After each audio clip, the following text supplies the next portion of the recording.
اعوذ بالله من الشیطان الرجیم بسم الله الرحمن الرحیم خوږو کتونکو د انیمیا د علاج باره کې د ویډیو کې زه تاسو ته یو خبرې کوم د انیمیا باره کې مکمل ډیټیل یو بل ویډیو کې ما تاسو ته ویلې دی دا غي لینک تاسو د دې ویډیو په ډسکرپشن کې کته شي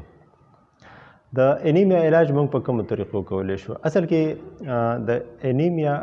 کټګورایزیشن یا کلاسیفیکیشن ډیر زیات اهم دی داغه مطابق د دې علاج کېدلی شي که فرض که انیمیا د هیوی بلډ لاس یعنی د وجود نه زیات مقدار کې د وینې د تلو په وجه شوی وي نو په دې صورت کې د مریض ته د وینې د ترانسفیوژن یعنی د رګ په ذریعہ د وینې د خطو تنظیم پکار دی او هغه په غټ هسپتال کې ممکن وي هغه د لپاره تاسو د مریض یا د انسان تاسو غټ هسپتال ته وړلی شئ که فرض که انیمیا ډیره زیاته وي نو په دغه صورت کې د آیرن انجکشن چې هغه د 100 ملي لیټر د ډیسټروز په ډریپ کې اچول کېږي او هفته کې 2 ځله ورته پکار وي او د ډاکټر د مشورې مطابق او په ټیم د دې انسان د هیموګلوبین لیول هم چک کېدلی شي تر څو پورې چې د هیموګلوبین لیول نارمل ته نه وي راغلی نو هغه پورې د انسان ته د دغه دوایي استعمال پکار دی د غین علاوه د آیرن مختلف قسم ګولې دي شربتي دي هغه د فولیک اسید په نوم باندې یا د آیرن پولیمالټوز په نوم باندې ملاویږي هغه تاسو هم د ډاکټر د مشورې مطابق د انسان ته ورکولی شئ چې د انیمیا ریکوري ورسره وشي دا پیراسایټ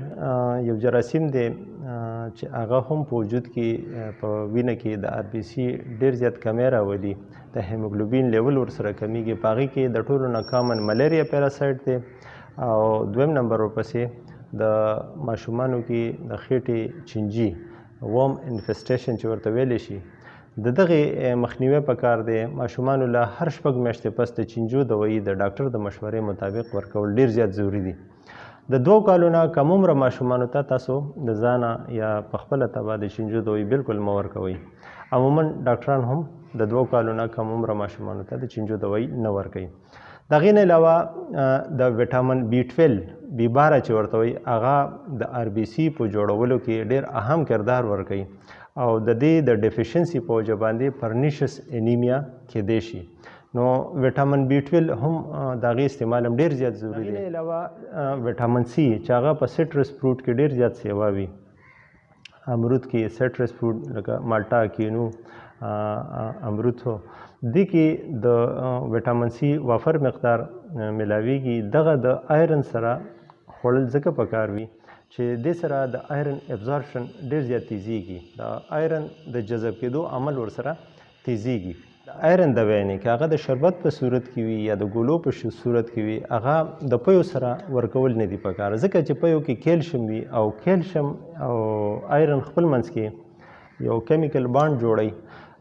انسان ته د هغې فایده کمیږي نو لہذا تاسو د کیلشیم دوایي او د پیو استعمال د آیرن د دوایو سره بالکل مه کوئ چې په کومو روټین خوراکونو کې موږ ته وافر مقدار کې آیرن ملاویدی شي زموږ وجود ته آیرن اغستی شي نو په هغې کې په میوو کې کجوره ده انار شو امرود شو املوک شو تاسو دې ته سوچ وکړئ د دې رنګ تک سور وي یا کشمش شو چوارې شولې دې کې موږ ته وافر مقدار کې آیرن ملاویږي نو د دې استعمال زیات پکار دی ټماټر شولو د هغې نه علاوه سبزیانو کې دنیا شوله دې کې هم موږ ته وافر مقدار کې آیرن ملاویدی شي په هغې کې پالک و ساګ دی د دې استعمال زیاتول پکار دي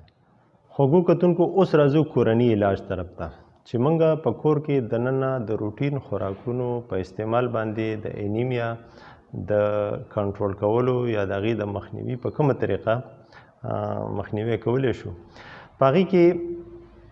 اول نمبر د دې خبرې خیال وساتئ